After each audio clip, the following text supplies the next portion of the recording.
Tsy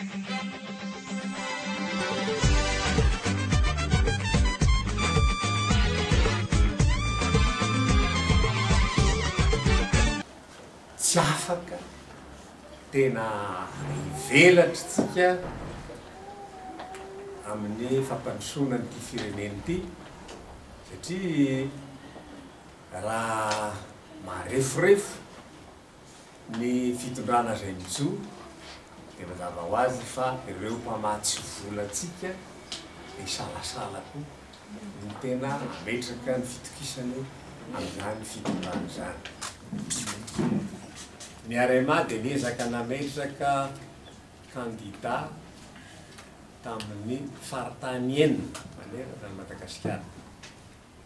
Fa na izany na tsy zany dia misy zavatra somary mifanipaka ihany na tsy tena mifanandrify anga ny vokatra nomeny senita sy ny vokatra azonay aty ampelantananay.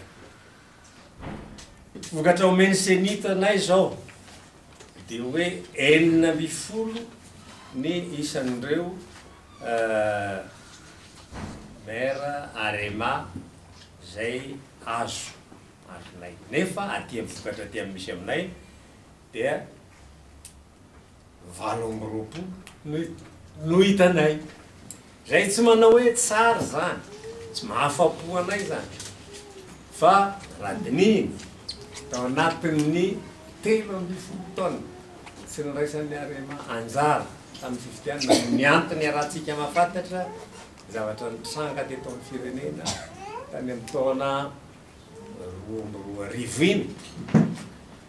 Raha jereny zany dia hita fa atao hoe na tsy mahafapo azy io dia tsy maty maso akory saratrin'izany ny RMA.